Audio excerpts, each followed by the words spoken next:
چلو بسم اللہ نحمدہ ونصلی علی رسولہ الامین المکین الحنین الکریم الرؤوف الرحیم اما بعد فاعوذ باللہ من الشیطان الرجیم بسم اللہ الرحمن الرحیم۔ واجب الاحترام ساتھیو، اللہ تعالیٰ کا بے پایہ لطف و کرم اور اس کا احسان عظیم ہے کہ جس کی توفیق سے ہم اس کے ذکر کے لیے اس کے گھر میں جمع ہیں۔ آج بحمد اللہ تعالی ہم سورہ البقرہ کی آیت نمبر 170 اس سے اپنے سبق کا آغاز کریں گے۔ اللہ کریم نے ارشاد فرمایا وَإِذْ قِيلَ لَهُمُ اتَّبِعُوا مَا أَنزَلَ اللَّهُ قَالُوا بَلْ نَتَّبِعُ مَا أَلْفَيْنَا عَلَيْهِ آبَاءُنَا أَوَلَوْ كَانَ آبَاؤُهُمْ لَا يَعْقِلُونَ شَيْئًا وَلَا يَهْتَدُونَ۔ اللہ کے ارشاد فرماتے ہیں کہ جب ان کافروں سے یہ کہا جاتا ہے کہ جو اللہ نے نازل فرمایا اس کی پیروی کرو، تو کہتے ہیں بلکہ ہم تو اسی روش پر چلیں گے جس پر ہم نے اپنے باپ دادا کو پایا، اگرچہ ان کے باپ دادا نہ کچھ عقل رکھتے ہوں اور نہ ہی ہدایت پر ہوں۔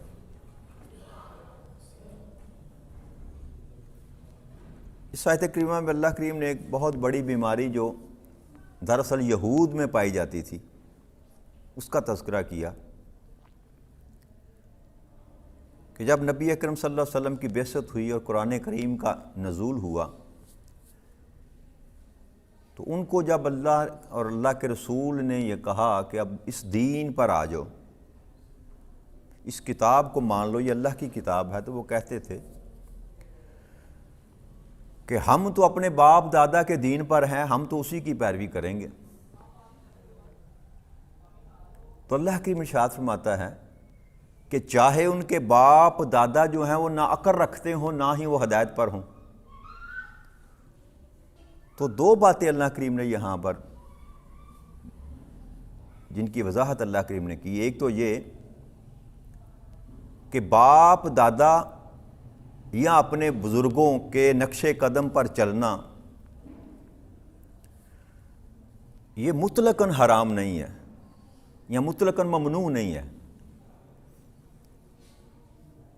کہ جیسے بعد ہمارے دوست بزرگ ساتھی جو ہمارے فقہی امام ہیں نا، مثلا 4 امام ہیں، امام اعظم ابو حنیفہ ہیں، امام شافعی ہیں، امام احمد بن حنبل ہیں، امام مالک ہیں، تو جو لوگ تقلید نہیں کرتے وہ یہ الزام یہ آیت مبارکہ اور جیسی آیت مبارکہ کو دلیل کے طور پر پیش کرتے ہیں کہ اللہ کریم نے کہہ دیا کہ بزرگوں کی پیروی کرنا یہ اب ان کی کافروں کی روش ہے، کیا کہ ہم تو اس روش پر چلیں گے جس روش پر ہمارے باپ دادا تھے، بڑے بزرگ تھے۔ تو ایسی بات ہرگز نہیں ہے، نہ ہی آیت کریمہ کا اطلاق ایسے کیا جا سکتا ہے۔ ایک تو رب کریم یہاں پر جو مخصوص خطاب ہے وہ یہودیوں سے کیا جا رہا ہے کہ انہوں نے یہ اعتراض کیا تھا کہ ہم اپنے باپ دادا کی روش پر چلیں گے، اور ساتھ اللہ کریم نے جو شرط لگائی، جو سنائی نا لوگوں کو کہ اگرچہ ان کے باپ دادا نہ کچھ عقل رکھتے ہوں اور نہ ہی ہدایت پر ہوں، تو اس نے سارا عقدہ ہی کھول دیا۔ وضاحت اللہ کریم نے فرما دی کہ جن کے باپ دادا بے عقل ہوں دین کے معاملے میں اور بے ہدایت ہوں، ان کی روش پر تو چلنا حرام قرار دے دیا۔ وہ سمجھ لیں کہ وہ کافروں کی روش ہے یا انکار کرنے والے یہودیوں کی روش ہے۔ کیا کہ اگر باپ دادا بے عقل ہوں، جن کو اللہ کریم بے عقل کہہ رہا ہے، جاہل کس معنی میں؟ دین کے علم کے بارے میں، یہ نہیں کہ باپ دادا PhD یا فلاسفر ہے، ڈاکٹر ہے، انجینئر ہے تو وہ عقل والا ہوگا، نہیں، اس عقل کی بات اللہ کریم نہیں کر رہا۔ یہاں جو اللہ کریم کہہ رہا ہے نا لا یعقلون، اس کا مطلب یہ ہے کہ دین کا فہم نہیں رکھتے، دین کی خبر نہیں، دین کے معاملے میں جاہل ہیں، اور لا یہتدون، اور اسی طرح اللہ کی طرف سے ان کو ہدایت نصیب نہیں ہوئی، بے ہدایت ہے۔ تو ایسے بزرگوں کے نقش قدم پر چلنا جو ہے وہ حرام ہے. وہ ایون یہاں تک آپ کا باپ ہی کیوں نہیں بھائی، بزرگان دین یا اولیاء کرام بعد میں آتے ہیں، یاد رکھیے گا. آپ کے نزدیک سب سے زیادہ جو بزرگ ہے جس کی ادب اور تعظیم کا اللہ کریم نے حکم دیا قرآن کریم میں، وہ آپ کا باپ ہے، وہ آپ کی ماں ہے. تو اگر آپ کے ماں باپ جو ہیں وہ بھی اگر دین کے مخالف چل رہے ہیں تو پھر آپ پر ان کی پیروی واجب نہیں ہے. تو یہاں جو اللہ کی سبق دینا چاہتا ہے کہ جو کفر پیرا ہیں، جو بے عقل ہیں، جاہل ہیں، ہدایت پر نہیں، ان کی روش اپنانا یہ کافرانہ روش اپنانے کے برابر ہے. اور جو ہیں ہی ہدایت پر، جن کا اللہ کریم نے ذکر کیا تھا کہ اہدنا الصراط المستقیم، مولا ہمیں سیدھی راہ تو دکھا دے، تو اللہ نے خود ہی بتایا تھا کون سی راہ؟ صراط الذین انعمت علیہم، ان لوگوں کا رستہ جن پر تیرا انعام ہوا ہے. تو انعام یافتہ لوگوں کے رستے پر چلنے کا تو اللہ کریم نے خود سبق دیا جی. ڈگر پر چلنا، روش پر چلنا، پیروی کرنا، ایک ہی معنی اس کا، ایک ہی مفہوم ہے. تو اس لیے یہ کہنا کہ کسی کی پیروی کرنا بھی، کسی کی روش پر چلنا بھی یہ مطلقاً حرام ہے، تو ایسی بات جو ہے وہ قرآن کی نص سے مخالفت رکھتی. یہاں اللہ کریم نے بیان کیا تو ساتھ شرط لگا کر بیان کیا کہ جو بے عقل ہیں، جاہل ہیں نا، بے ہدایتیں ہیں، ان کی روش پر چلنا جو ہے وہ حرام ہے. اور جو ہدایت والے ہیں، اب جتنی گفتگو میں آپ کے ساتھ کر رہا ہوں یا مجھ جیسے مجھ سے بڑے جن سے میں سیکھ کر رہا ہوں، جن سے انہوں نے سیکھا، بھائی ہم میں سے کوئی بھی تو نبی اکرم صلی اللہ علیہ وسلم کے زمانے میں نہ تھا، تو ہم نے کہاں سے سیکھا؟ ہم آج اگر دین کو اپنائے ہوئے ہیں تو کن کی وجہ سے؟ آقا کریم صلی اللہ علیہ وسلم کو تو دنیا سے گئے 1500 سال ہو گئے، 15 صدیاں ہو گئی نا جی. تو 15 صدیوں کا جو گیپ ہے ان میں کچھ تو لوگ تھے جن کی ہم پیروی کرتے چلے آ رہے ہیں، یا جن کی ہم پیروی کرتے ہیں انہوں نے کسی کی پیروی کی، پھر انہوں نے کسی کی میں صحابہ کرام تھے، پھر تابعین تھے، پھر تبع تابعین تھے، اولیاء کرام تھے، امام تھے. بھئی یہ سلسلہ اسی طرح چلتا آتا ہے. میرے والدین نے میری تربیت کی، میں اپنی اولاد کی تربیت کرتا ہوں، ایسے ہی نظام ہے نا. تو اس کنسیپٹ کو تھوڑا سا نا لائٹ ماحول میں دے کر نا جڑا اس پر گفتگو کرنی چاہیے. کنجسٹ جیسے میں نے کہا تھا نا، گھٹن کے ماحول میں بیٹھ کر یہ گفتگو نہیں کرنی چاہیے کہ آپ بس آپ سے اپنے مہریں پھڑی ہوئی ہیں ایسے کر کے لگاتے چلے جائیں، یہ بھی حرام ہے، یہ بھی غلط ہے، یہ بھی حرام ہے، یہ بھی غلط ہے، یہ بھی حرام ہے. ایسی بات نہیں ہے. دین جو ہے نا، دین کو ٹوٹالٹی میں لینا چاہیے، جز میں نہیں لینا چاہیے. کہ آپ کو نہیں پسند نا، آپ سمجھتے ہیں کہ نہیں تقلید نہیں کرنی چاہیے، تقلید نہیں کریں، بھئی نہ کریں. کسی نے جبر تو نہیں کیا کسی پر، بھئی آپ نہ کریں. لیکن جو بندہ تقلید کرنا چاہتا ہے آپ اس کو روکیں تو نہ نا، کیونکہ آپ کے پاس کوئی سند یا دلیل نہیں ہے. آج 15 صدیوں بعد جو مولانا صاحب کی بات اگر میں مانوں تو وہ ٹھیک ہے جی. تو وہ لوگ جو نبی اکرم صلی اللہ علیہ وسلم کے زمانے میں تھے ان کی بات زیادہ اہمیت رکھتی ہے کہ آج کے مولوی کی زیادہ اہمیت رکھتی ہے بات؟ یا وہ لوگ زیادہ عقل مند تھی، یا آج زیادہ عقل لوگوں کو آ گئی کہ ان کو چھوڑ دے جی؟ جو آقا کریم صلی اللہ علیہ وسلم کے زمانے کے قریب تھے، 100 سال بعد پیدا ہوئے، 150 سال بعد پیدا ہوئے، جنہوں نے صحابہ کرام سے ڈائریکٹ ملاقاتیں کی، ان کو چھوڑ دیں جی، ان کی بات کو چھوڑ دیں، ہماری بات سنیں. تو یہ تو ممکن ہی نہیں ہے. آقا کریم صلی اللہ علیہ وسلم نے فرمایا کہ میرا زمانہ، میرے زمانے کے قریب جو زمانہ ہے وہ بہتر ہے، پھر اس کے قریب جو زمانہ ہے وہ بہتر ہے، پھر اس کے قریب جو زمانہ ہے بہتر ہے. جو نبی اکرم صلی اللہ علیہ وسلم کی قربت جو ہے نا ملتی چلی جائے گی، وہ زمانہ بہتر ہوتا چلا جائے گا. اور آپ پڑھ کر دیکھ لیں، تاریخ کو پڑھ کر دیکھ لیں. تو اس لیے قرآن کریم میں سے کوئی بھی حکم صادر کرنے سے پہلے بندے کو تھوڑا سا فراخ دلی کا ثبوت دے دینا چاہیے. ایسے ہی کہہ دینا جی نہیں اب سارا کچھ ہی حرام ہے، بس قرآن سے حذف کریں گے. بھائی قرآن سے کیسے حذف کرو گے؟ قرآن کا ترجمہ بھی تو کسی نے کیا ہے، انسان نے کیا. نبی اکرم صلی اللہ علیہ وسلم کے دور میں اس قرآن پر زیر زبر تھے؟ کیا قرآن کی یہ ترتیب تھی؟ کیا یہ 30 سپارے تھے؟ کیا رکوع بنائے گئے تھے؟ کیا تشریحات کی گئی تھی، شرح لکھی گئی تھی، تفسیر لکھی گئی تھی؟ کچھ بھی نہ تھا. تو کیسے آپ تک یہ علم پہنچا؟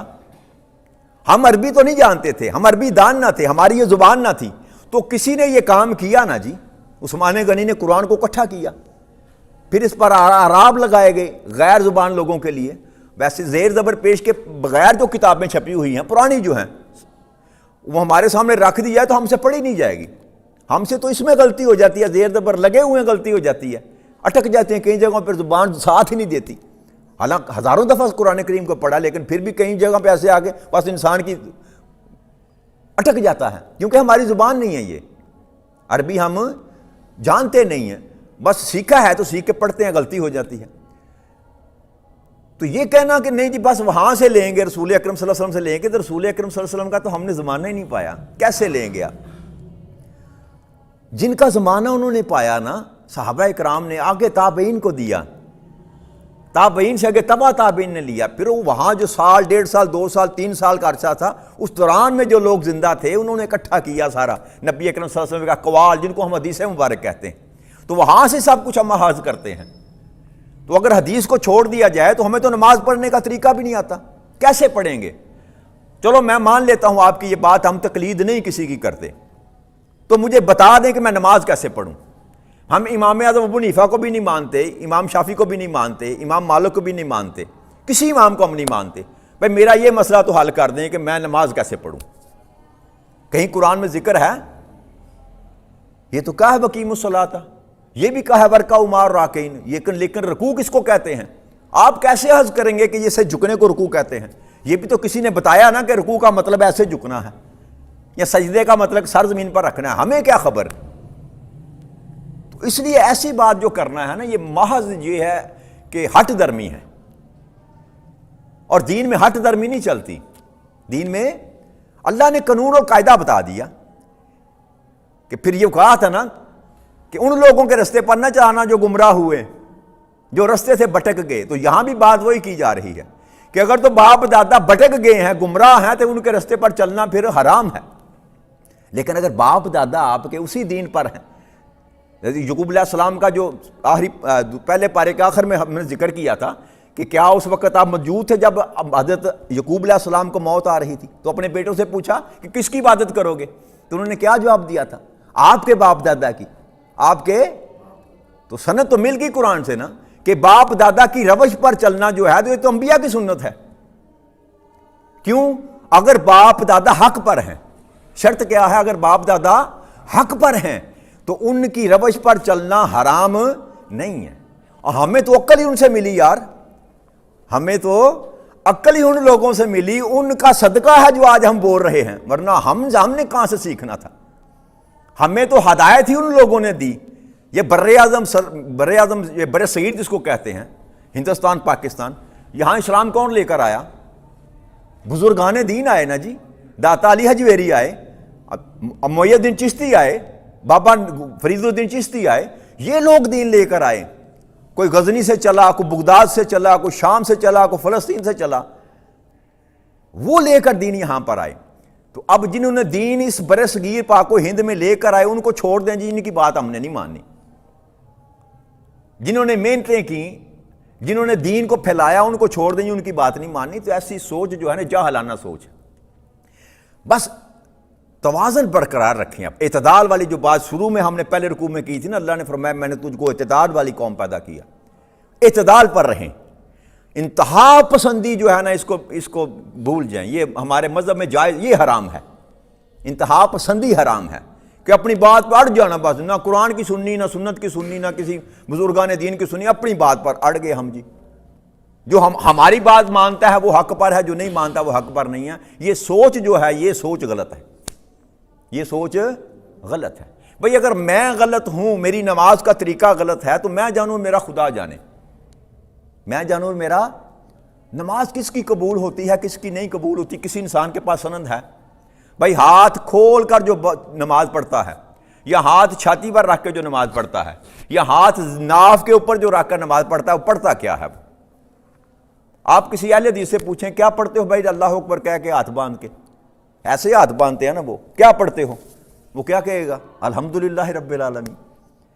اہل سنت وال جماعت سے پوچھیں بھائی تم ناف کے نیچے ہاتھ رکھ کر جب اللہ اکبر کہہ کے ہاتھ باندھتے ہو تو کیا پڑھتے ہو؟ تو وہ کیا جواب دے گا؟ الحمدللہ رب العالمین.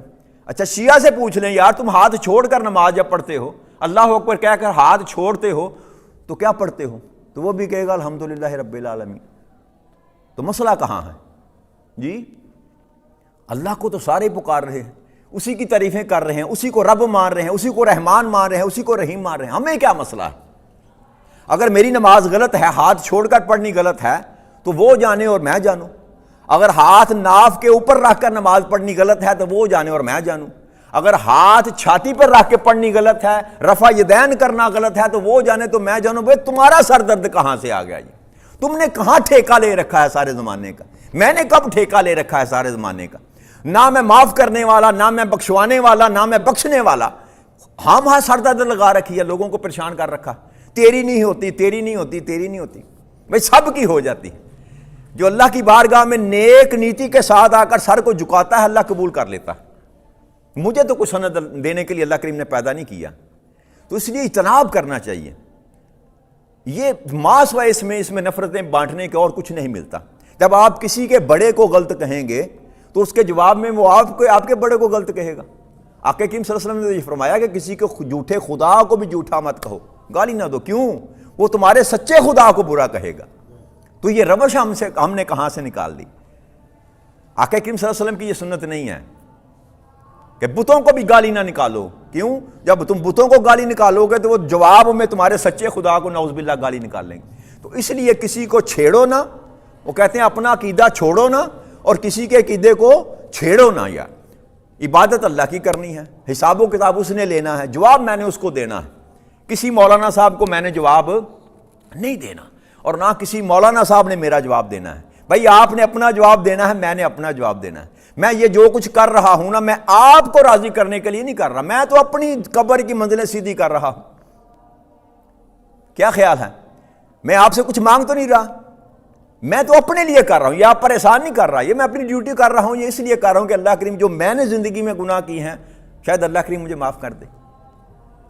لیکن سچ اور حق جو ہے نا، اس پر انسان کو قائم رہنا چاہیے، ڈنڈی نہیں مارنی چاہیے۔ بھئی عقیدہ کوئی بھی ہے، میرا بھی کوئی عقیدہ ہے، لیکن میں نے کبھی اظہار نہیں کیا، کبھی نہیں کروں گا۔ میرا عقیدہ ہے جو کچھ بھی ہے، کسی سے اس کو سروکار نہیں ہے۔ ہر بندے کا کوئی نہ کوئی عقیدہ ہے۔ یہ کوئی کہے کہ میں عقیدہ ہی کوئی نہیں رکھتا تو یہ جھوٹ ہے۔ ہر بندہ کسی نہ کسی کے پیچھے چل رہا ہے، کسی نہ کسی کو مان رہا ہے۔ یہ کہنا کہ میں کسی کو نہیں مانتا، یہ سفید جھوٹ ہے، یاد رکھیے گا۔ کسی نہ کسی کی بات سن کر انسان جو ہے سیدھے رستے پر آتا ہے۔ وہ جس کی بات کو آپ نے سنا، اس کی آپ نے تقلید کی۔ یہ کیا کہنا کہ میں کسی کی تقلید نہیں کرتا؟ بھائی جس نے آپ کو کہا ایسے نماز پڑھنی، آپ نے اس کی بات مان لی نا، تو جس کی بات مان لی اسی کو تقلید کہتے ہیں، کہ جیسے وہ کرتا ہے، جیسے وہ کہتا ہے ویسے میں کرتا ہوں، اسی کو تقلید کہتے ہیں۔ تو بس ایک یہ ضد ہے، یہ ایک بین المذاہب کہہ لے ضد ہے ایک، کہ ہر ایک دوسرے کو برا کہہ رہا ہے، ورنہ اندر کچھ نہیں ہے، حقیقت میں کچھ نہیں ہے، سارے ہی اللہ والے ہیں، سارے اللہ کو ماننے والے ہیں۔ تو ایسی انا کہ بت کو توڑنا جو ہے نا، اللہ کے سبق ہی دے رہا کہ میرے سوا کسی کی عبادت نہ کرو۔ جب آپ اپنے بت، اپنے نفس کی عبادت کر رہے ہیں، بھئی سب کو کافر آپ نے کہہ دیا۔ اب مجھے ایک اور بات بتا دیں، یہی بات ختم کریں گے، باقی کل کریں گے، ان کا نکاح ہے آج۔ کہ شیعہ کہتا ہے کہ جو ہے نا وہابی اہل حدیث دیوبندی کافر ہے، ایسی بات ہے نا ہمارے معاشرے میں، کھلے عام تو نہیں کہتے، ان کی کتابوں میں لکھا ہوا ہے۔ اہل حدیث کہتے ہیں سنی مشرک ہے، جی سنی کہتے ہیں اہل حدیث جو ہیں وہ گستاخ ہیں۔ بھئی ساروں کو آپ نے اٹھا کر دین سے فارغ کر دیا نا جی، سارے فارغ ہو گئے۔ اب مجھے بتائیں، جب دنیا کے معاملہ دیکھیں اور آپ اپنی ریشو نکالیں تو 1 ارب 70 کروڑ مسلمان ہیں، وہ کدھر گئے؟ بھائی سنی بھی کافر ہو گیا، شیعہ بھی کافر ہو گیا، اہل حدیث بھی کافر ہو گیا، دیوبندی بریلوی بھی کافر ہو گیا، تو وہ جو دنیا کی تعداد لکھی ہوئی ہے 1 ارب 70 کروڑ مسلمان، وہ کدھر گئے؟ بھائی دوسری دنیا کے جو کھاتے میں آپ سارے کے سارے مسلمان ہیں، 1 ارب 70 کروڑ مسلمان ہیں، لیکن ہم ایک دوسرے کو ماننے کے لیے تیار نہیں ہیں۔ زمانہ مانتا ہے کہ 1 ارب 70 کروڑ ہیں، کتابیں اٹھا کر دیکھ لیں، انسائکلوپیڈیا دیکھیں جا کر، UN کے چارٹر پر جا کر دیکھیں کہ مسلمانوں کی تعداد کتنی ہے، وہ کہیں گے 1 ارب 70 کروڑ۔ تو ہم یہاں کسی ایک کو بھی مسلمان ماننے کے لیے تیار نہیں۔ تو یہ رویہ غلط ہے، یہ رویہ جو اللہ کریم نے ارشاد فرمایا نا کہ جو ہدایت پر ہے نا اس کے رستے پر چلو۔ جو اگر آپ کا باپ دادا ہدایت پر نہیں ہے تو حکم یہ ہے، بے ادبی آپ نہیں کر سکتے، لیکن ان کی روش پر چلنا حرام ہے۔ کیا نبی کریم صلی اللہ علیہ وسلم کے دور میں صحابہ کرام تھے جن کے والدین جو تھے وہ مشرک تھے؟ آخری بات کرتے ہیں جنگ بدر میں، غزوہ بدر میں حضرت ابوبکر صدیق کا بیٹا کافروں کی طرف سے لڑ رہا تھا، مشرک تھا. تو جب جنگ ختم ہوگی نا تو ملاقات ہوئی تو کہنے لگے کہ ابا جان آپ 3 دفعہ میری تلوار کے نیچے آئے ہیں، 3 دفعہ جنگ کے دوران، لیکن میں نے آپ کو باپ سمجھ کر چھوڑ دیا، باپ سمجھ کر چھوڑ دیا. تو ابوبکر صدیق نے پتہ کیا کہا؟ بیٹے تو کبھی 1 دفعہ بھی میری تلوار کے نیچے آتا میں تمہیں کبھی نہ چھوڑتا. یہ فرق ہے. اگر وہ دین حق پر نہیں ہے تو پھر کوئی رشتہ نہیں، پھر کوئی رشتہ نہیں. اگر دین حق پر ہے تو پھر سارے ہی رشتے ہیں. تو اس لیے ان باتوں کو چھوڑ دیں، یہ گھٹن والا ماحول ختم کریں، عقیدہ اپنا رکھیں. میں بار بار آپ کو یہ کہتا ہوں نا، اپنے عقیدے پر رہیں یار، لیکن یہ ہے کہ کسی کے عقیدے کو غلط مت کہیں. اللہ کریم ہمیں توفیق عطا فرمائے کہ ہمارے تمام مذاہبوں کے اندر جو ہے محبت کا جو ہے نا وہ دور شروع ہونا چاہیے. بڑی نفرتیں ہم نے بانٹ لی، ایسی جھوٹ کی منڈی ہم نے لگا دی ہے کہ سچ یہاں بکتا ہی نہیں ہے. اب سچ کو خریدنے کے لیے، سچ کو بیچنے کے لیے تیار نہیں ہے. تو اللہ کریم ہمیں اس جھوٹ کی منڈی سے بچائے اور دین مبین کی ہمیں جو ہے نا اللہ کریم ہدایت نصیب فرما دے اور ایک دوسرے کے ساتھ محبت اور پیار سے رہنے کی توفیق عطا فرما دے. وما علینا الا البلاغ المبین. والسلام علیکم ورحمۃ اللہ وبرکاتہ.